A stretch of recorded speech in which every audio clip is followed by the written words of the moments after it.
మహాగణాధిపతయే నమః. ఓం గురుభ్యో నమః. ఓం శ్రీమాత్రే నమః. పరమేశ్వర స్వరూపమైనటువంటి జ్యోతిష, వాస్తు మరియు ఇతర అనేకమైనటువంటి శాస్త్రములను మనకు అందించినటువంటి మహర్షులకి నమస్కారం.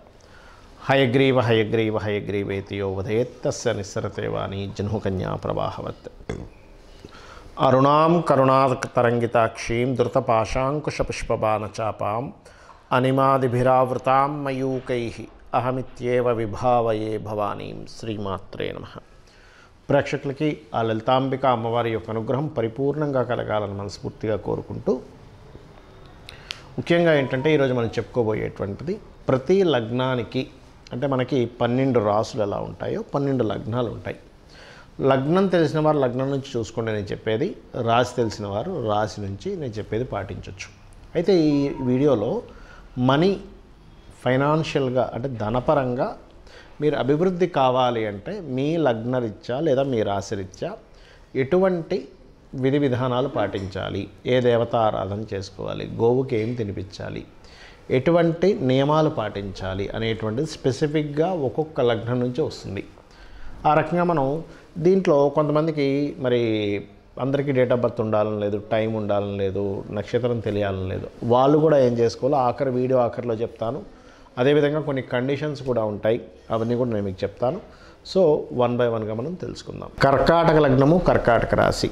లగ్నం తెలిస్తే లగ్నం నుంచి చూసుకోండి, లగ్నం తెలియనటువంటి వారు రాశి నుంచి చూసుకోవచ్చు. అయితే ఇక్కడ కర్కాటక లగ్నానికి ఉన్నటువంటి స్ట్రెంగ్త్ ఏంటో తెలుసుకోవాలి. అలర్ట్నెస్ ఎక్కువగా ఉంటుంది. అంటే చూడండి, మీరు కర్కాటక ఎంట్రీకి ఇచ్చాను చూడండి. కర్కాటకం అంటే అదే కదా చూపిస్తాడు మనకి. అది సముద్రంలో ఉంటుంది, సముద్రం ఒడ్డున తిరుగుతూ ఉంటుంది. ఎవరైనా కొంచెం దాన్ని పట్టుకోబోతారు, కొంచెం దాని మీద దృష్టి సాధించి దగ్గరికి రాబోతున్నారనగానే అది 365 degreesలో ఎటైనా వెళ్ళగలుగుతుంది. మనం మామూలుగా అయితే ముందుకి వెనక్కి నడుస్తాం, ముందుగా ఎక్కువగా నడుస్తూ ఉంటాం, ఏ జంతువైనా ఏ ప్రాణైనా. ఇది మాత్రం 365 degreesలో ఎటైనా వెళ్ళిపోతుంది. అంటే ఏమిటి, మీరు ఎటైనా వెళ్ళే బలం ఉన్న వాళ్ళు మీరు. అంటే ఎనీ టర్న్ తీసుకోగలుగుతారు లైఫ్లో. ఒకటి. రెండవది, ఎమోషన్ ఎక్కువగా చూపించగలుగుతారు. మీ ఎమోషన్ని ఇది చూపించడమే అవతల వాళ్ళని బాగా అట్రాక్ట్ చేస్తుంది. బికాజ్ ఆఫ్ చంద్రుడు అట్రాక్షన్ కారకుడు కాబట్టి. అయితే ఈ కర్కాటకం వారికి ధనాన్ని ఇచ్చే కారకుల్లో చాలా ఉంటాయి. ధనం 2వ అధిపతి, పంచమాధిపతి, షష్టమాధిపతి, దశమాధిపతి, లాభాధిపతి, భాగ్యాధిపతి అని ఇలా ఉంటారు. దాంతోపాటు మీ ధనాధిపతి ఎక్కడికి వెళ్ళి ఉన్నాడో మీ పర్సనల్ చార్ట్లో అది మారిపోతూ ఉంటుంది. అయితే ఇక్కడ పర్టికులర్గా మీకు ధనాన్ని ఇచ్చే కారకుడు ఎవరయ్యారు అని చెప్పి చూసుకుంటే కనుక మీకు గుర్తుపెట్టుకోండి, సన్ అంటే రవి. రవి అంటే ఏమిటండి, మెడికల్, లేకపోతే ఏదైనా ఆరోగ్యానికి సంబంధించినటువంటిది, పొలిటికల్ రిలేటెడ్ సంబంధించిన డబ్బులు రావాలి. ఇది బేస్. అయితే ఇది వెళ్ళి ఇంకో దగ్గర కలిసినప్పుడు, ఆ రకమైనటువంటి గ్రహంతో మారినప్పుడు వేరేది ఇస్తుంది. అయితే అది వేరేది ఇస్తుందా, ఎందులో ఇస్తుంది ఏమిటి అనేటువంటిది మీ పర్సనల్ చార్ట్ డిసైడ్ చేయాలి. బట్ మీకు ఫైనాన్షియల్ గ్రోత్ రావాలి అంటే మాత్రం సూర్య ఆరాధన చేయండి ఎక్కువగా. మీరు ఎంత సూర్య భగవాను ఆరాధిస్తే మీకు అంత గ్రోత్ ఉంటుంది. ఇది పక్కా, ఇంక ఫిక్స్, ఇది అందులో ఎటువంటి డౌట్ లేదు. సూర్య ఆరాధన ఎంత చేస్తున్నామో మనకు ఖచ్చితంగా వస్తుంది, అది గుర్తుపెట్టుకోండి. ఇక రెండవ విషయం ఏమిటంటే, ఇక్కడ మీరు సూర్య ఆరాధనతో పాటు నవగ్రహాల్లో మనకు నవగ్రహ మండపం ఉంటుంది కదా, అక్కడికి వెళ్ళి గురుగ్రహము, కుజగ్రహము గుర్తుపెట్టుకోండి. గురు కుజగ్రహాల దగ్గర దీపారాధన చేసి నేతితో పెట్టండి దీపారాధన చేసి అదే ఆలయంలో ఉన్నటువంటి స్వామివారికి, అమ్మవారికి ఒక 3 ప్రదక్షిణాలు చేసుకొని మీరు అక్కడే ఆలయంలో కూర్చొని ఓం కుజాయ నమః, ఓం గురవే నమః, ఓం దత్తాత్రేయాయ నమః, ఓం నారసింహాయ నమః అనే నామస్మరణ చేయండి. చేస్తే ఏమవుతుంది అంటే మీకు ఫైనాన్షియల్ బ్లాకేజెస్ ఏమున్నాయో క్లియర్ అవుతాయి. దీంతోపాటు అప్పుడప్పుడు నువ్వులు, మినుములు దానంగా ఇవ్వండి. ఈ రవి భగవానుడికి అబ్స్ట్రకల్ ఇచ్చేటువంటి గ్రహాలు శని, రాహువులు అవుతారు. కాబట్టి మీరు తెల్ల నువ్వులు, నీలం రంగు వస్త్రము, మినుములు, అదేవిధంగా సిమెంట్ కలర్ వస్త్రం దానంగా ఇవ్వచ్చు. కొంతమంది అడుగుతూ ఉంటారు, ఏమండి ఈ నువ్వుల్ని నేను గోవుకి తినిపించవచ్చా? పొరపాటును కూడా నువ్వులు మాత్రం తినిపించకండి. ఎందుకు అంటే నువ్వులు తిన్నిందంటే ఏదైనా ప్రాణి అది ప్రెగ్నెన్సీతో ఉంది అంటే ఆ ప్రెగ్నెన్సీ విచ్ఛిన్నం అవుతుంది. గోహత్య మీకు అంటుకుంటుంది, గోహత్య పాపం అనేటువంటిది. కాబట్టి అది పొరపాటును కూడా చేయకండి.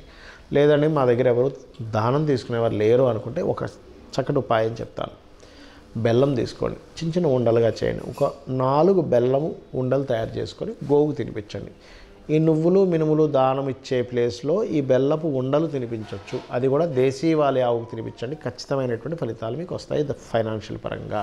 అయితే ఇక్కడ చాలామందికి డేట్ ఆఫ్ బర్త్ కానీ టైం కానీ ప్లేస్ కానీ ఏమీ ఉండవు, కానీ వాళ్ళకి ఫైనాన్షియల్ గ్రోత్ ఉండదు. మరి చూపించుకుందామంటే జాతకం చూపించుకుందామంటే తెలియదు. అప్పుడు వారు ఏం చేయాలో కూడా చెప్తారండి మీకు. వాళ్ళు చాలా సింపుల్గా ఒకటే విషయం గుర్తుపెట్టుకోండి. పాయింట్ నెంబర్ 1, నిత్యము కూడా ఎర్లీ మార్నింగ్ నిద్ర లేచి 5 గంటలప్పుడు ఆ సమయంలో కనుక చక్కగా కాలకృత్యాలు తీర్చుకొని లలితా సహస్రనామాలు రెగ్యులర్గా వినడం. మొత్తం సహస్రనామాలు నోటికి రాదు, కేవలం వినడమే అనేది నాకు ఎంత ఎలాగో ఉందండి అనుకుంటే మీరు నవవిద్రుమ బింబస్త్రీ న్యక్కారి విధనచ్చదాయే నమః అనే నామస్మరణ చేసుకోండి. దీనికి ముందు ఓము లాస్ట్లో నమః కలుపుకొని చేసుకోవచ్చు. ఒకటి.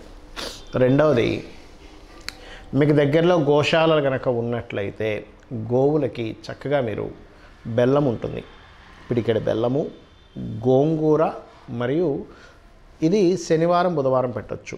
శుక్రవారాలు ప్రత్యేకంగా నూనె వేయకుండా చేసినటువంటి చపాతీలకి తేనె పూసి చిన్న చిన్న ముక్కలుగా చేసి దేశీవాళీ గోవుకు తినిపించండి. ఖచ్చితంగా మీకు ఏమవుతుందంటే ఈ ఫైనాన్షియల్ గ్రోత్ అనేటువంటిది మీ జన్మజాతకంలో మీకు ఏ దశ నడుస్తుందా, ఏ లగ్నము, ఏ రాశి ఏమీ తెలియకపోయినా కూడా ఈ రెమెడీ చేయడం ద్వారా మీకు ఖచ్చితంగా ఫైనాన్షియల్ గ్రోత్ ఉంటుంది.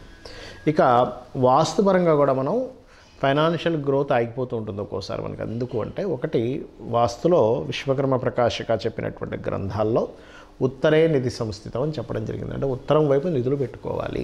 చాలామంది తెలియక ఏం చేస్తారంటే వాస్తుపరంగా ఉత్తరంలో ఎక్కడా కూడా వీళ్ళు మనీ పెట్టరు.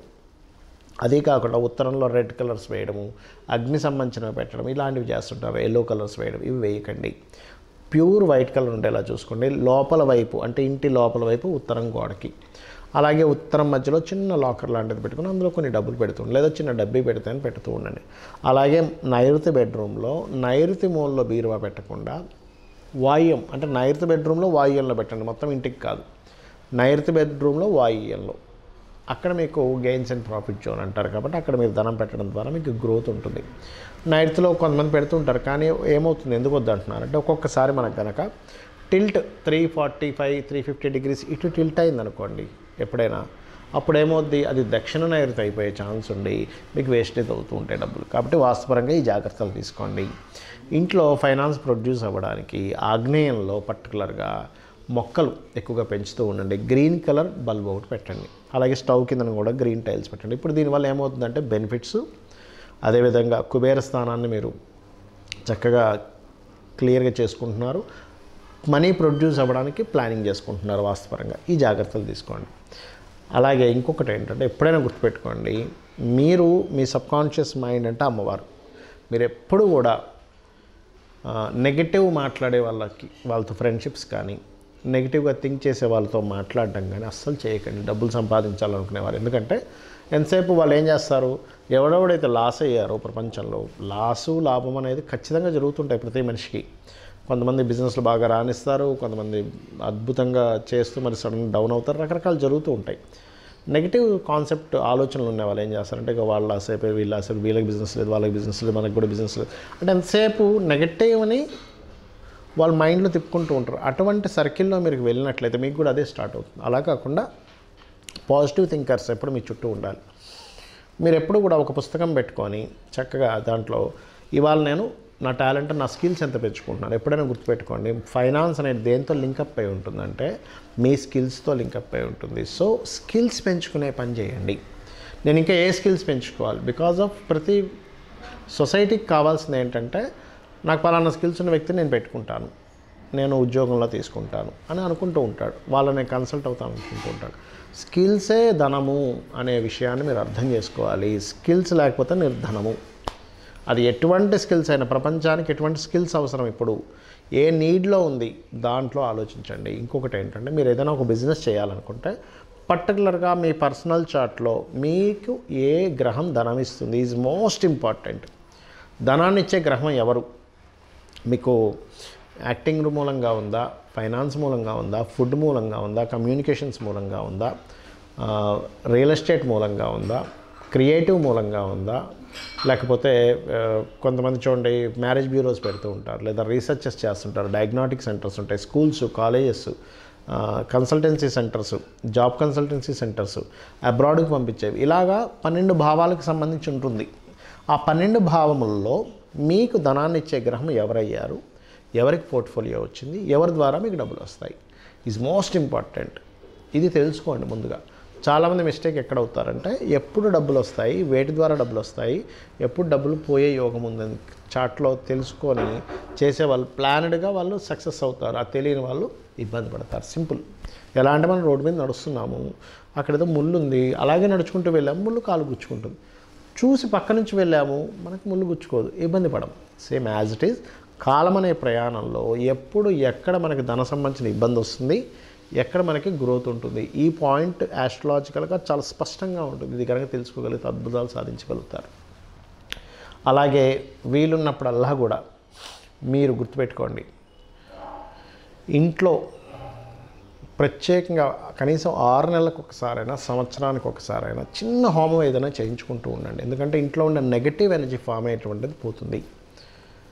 అలాగే మరొక విషయం ఏంటంటే, ఇక్కడ గోవులు ఉంటాయి, దగ్గరలో మీకు గోశాలలు ఉంటాయి, అప్పుడప్పుడు వెళ్ళి విజిట్ చేస్తూ ఉండండి. ఎందుకంటే మీ జాతక చక్రంలో ఉండేటువంటి గ్రహస్థితి ఏదైతే ఉందో ఆ గ్రహస్థితి అంతా కూడా మీ ఆరాతోని, మీ షట్చక్రాలతో ఫామ్ అయి ఉంటుంది. అప్పుడప్పుడు వెళ్ళి మీరు గోశాలకు వెళ్తున్నట్లయితే ఖచ్చితంగా మీకు మీ ఆరాలో ఫామ్ అయినటువంటి నెగటివ్ ఎనర్జీ బయటికి పోతుంది. పాజిటివ్ ఎనర్జీ ఎప్పుడైతే ఉంటుందో అక్కడ దేవత ఉంటుంది. దేవతల యొక్క అనుగ్రహంతో మనకు ధనం వస్తుంది. మన ప్రయత్నాలు కూడా ముందుకు సాగుతూ ఉంటాయి.